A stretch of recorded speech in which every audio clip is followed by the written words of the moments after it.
The Galactic Council viewed Earth with mild curiosity at first, later shifting to exasperation, and finally to a fear so profound it would ripple through their most secure starships and sophisticated battle strategies. To the rest of the galaxy, Earth was classified as a death world, a chaotic planet rife with challenges, where natural disasters, hostile wildlife, and a lack of resources forged a species that had become dangerously unpredictable and endlessly resilient. Commander Xylox, a high-ranking engineer from the planet Telarius, was known throughout the Council for his expertise in alien technologies and his unflinching dedication to efficiency and order. Xylox had always been intrigued by Earth's bizarre reputation but considered most of the stories exaggerated. He preferred facts, numbers, and logic. And humans seemed, on the surface, to defy all three. The mission started like any other. A patrol ship had encountered a human crew operating in one of the restricted zones on the fringe of the galaxy. Their ship, as usual, appeared laughably outdated and held together by little more than hope and salvaged scraps. But when the Council patrol hailed them, the human crew took off in an unexpected burst of speed, narrowly evading capture. They left behind a wake of astonished engineers who couldn't understand how a ship so primitive had evaded their state-of-the-art tracking systems. Word reached Xylox, and he was assigned to investigate. Xylox pored over every report available on human technology, but the facts made no sense. They didn't follow typical safety standards, used parts from multiple unrelated species, and seemed to thrive on instability. Intrigued, he arranged interviews with those who had come into close contact with humans and their repair methods. The first interview was with a Garol mechanic, Beltran, who had encountered a human vessel during a joint council rescue operation. They defied every protocol, Beltran said, his scaled hands gesturing animatedly as he recounted the incident. We were stranded on a damaged asteroid outpost, our engines failing, and the human engineer He tore a piece of metal plating from the wall, fitted it across the broken panel, and used a sticky substance they called duct tape to seal it. Xylox's mind reeled at the absurdity of it. Duct tape, he repeated, as if the word were a new language.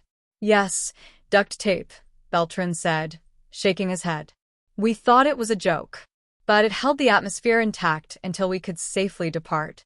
I don't know what horrifies me more, that they thought of it or that it worked. The stories continued to roll in, each more improbable than the last. A telepathic officer from Orion recounted how a human starship, critically damaged in combat, had managed to remain airborne by sealing breaches with a thick gel they had concocted on the spot. They had mixed the gel from common materials found on most Council ships, things the officer had never dreamed could serve any practical purpose, and made it strong enough to withstand deep space pressures. Xylox took these accounts to his superior, only to be met with skepticism. The Council had long viewed Earth as an anomaly, interesting but hardly a threat. Yet Xylox couldn't shake the unsettling feeling that these Deathworld Tactics deserved a more serious examination. Earth's engineers operated with a recklessness that was as bewildering as it was terrifying. And so, Xylox was granted permission to travel to the human sector and witness their methods firsthand. The moment he stepped aboard the human ship Tempest, Xylox's senses were overwhelmed. The ship was crowded, loud, and filled with a mix of metallic and organic scents he couldn't identify. Humans moved with purpose, navigating the tight corridors and makeshift workstations as if chaos itself were a structured system. He was met by Captain Jane Morris, a tall, wiry woman with an easy grin and eyes that held the kind of depth only found in those who had survived countless battles. She wore a patched uniform, and every inch of her seemed to exude an unflappable confidence. Commander Xylox, she greeted, extending a hand in the human custom. He hesitated briefly, then shook it. Thank you for allowing me aboard, Captain Morris, Xylox said, looking around with barely concealed curiosity. Not a problem, she replied, already turning to lead him through the ship. We're headed into a repair zone, so you'll get to see us in action. Just keep in mind that we do things a bit differently than the Council would. The repair zone turned out to be an asteroid field where the ship would deliberately take on controlled damage to simulate a hostile environment. Xylox watched as the crew prepared themselves, fastening gear that looked far less sophisticated than the equipment he was used to. They spoke quickly, communicating in clipped phrases peppered with strange slang. The words made little sense, but the results were undeniable. It wasn't long before the Tempest took a minor hit, and the crew sprang into action.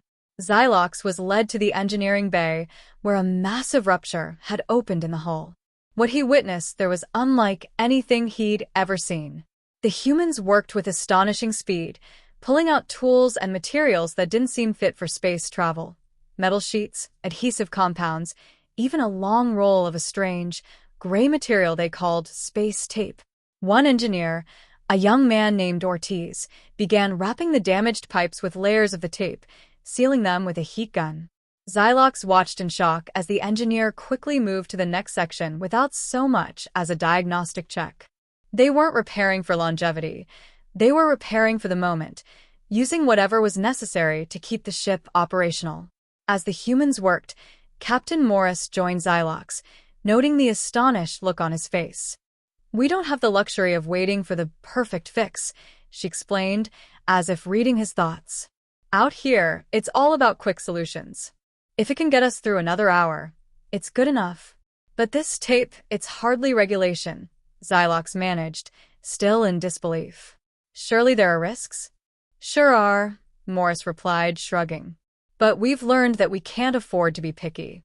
When you've grown up on a planet where everything's out to kill you, you learn to make do with what you've got." The asteroid field turned out to be far more treacherous than expected, and the Tempest took multiple hits over the next several hours. Each time, Xylox observed the humans adapting, repairing on the fly, sometimes in the middle of combat. One incident, in particular, left him speechless. A system's malfunction in the weapons bay required a reboot, but the reboot sequence would take too long under current conditions. Instead, a human technician crawled into the ductwork, cutting and rerouting wires by hand in a way that defied every protocol Xylox knew. By the time the ship made it out of the asteroid field, Xylox's view of human technology and humanity itself had changed forever. These weren't careless or primitive beings. They were masters of improvisation, people who had learned to survive in a world where nature demanded resilience and adaptability. Back on his own council ship, Xylox recorded his findings, detailing every observed repair tactic and the ingenuity he had witnessed. His report was filled with accounts of unorthodox repairs and innovative survival techniques, but his underlying message was clear. The Council had grossly underestimated humanity. These Deathworld Tactics were not reckless. They were brilliant, honed by generations of living on a hostile world. But as he reviewed his report, Xylox realized something even more unsettling. If humanity's resilience was this powerful in the face of adversity, what might they accomplish if the Council ever pushed them to war? The Council's reaction to his report was mixed. Some members dismissed it, scoffing at the idea of Earth as a true threat. But others, those with a keen eye for strategy, understood the implications. Earth was not just another primitive world.